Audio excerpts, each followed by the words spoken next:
What do you make out of first the Caucus of Southeast Senators, the meeting that they had last week? Well, thank you so much. I believe that the Southeast Senators, I think there was just 10 of them out of the possible 15. They are well in their rights to articulate their positions. It's rather unfortunate, in my own thinking, that they are not gathering to articulate viewpoints as to the issues touching the ordinary man of the Southeast, that they are addressing issues that affect mostly them, their interests, and their purpose. For instance, there was a census that was going to happen, and the Southeasterners stood a grave risk of being injured by that census if it were allowed to happen.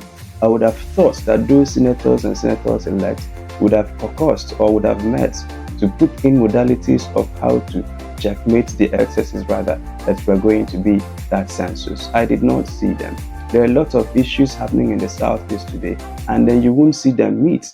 But today it has become imperative for them to run around like headless chickens looking for what to get, and then they are now dragging the name of Southeasterners in this case. Make no mistake about this, their meetings had nothing to do with the Southeast. If Orji feels cheated out of his party, he should cry as Orji, not as a Southeasterner. Because he does not represent us. If he is receiving the shorter end of the stick in his own political party, he should say that Orji was zoned out, not the Southeast. Today, many Southeasterners are not interested in their senatorial positions. Many Southeasterners are not interested in speakership positions. Many Southeasterners are indeed not interested in playing second fiddle. We fielded the best presidential candidate in this election.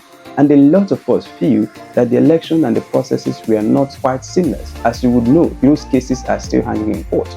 You have the issue of 25% requirement. You have the issue of possible dual citizenship.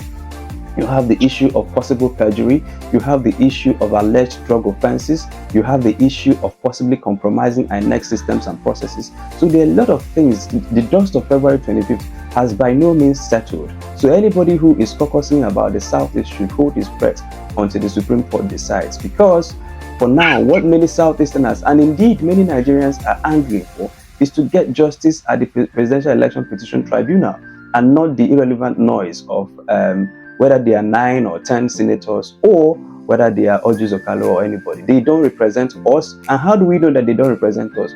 When issues of grave concern are being debated, where were they when Buhari ballooned the death profile of this country? Where were they when communities are being attacked by herdsmen? Nothing. You won't hear word from them. But when it comes to sharing position, you will see them start meeting. So their meeting is not about the ordinary man of the Southeast. Make no mistake about that.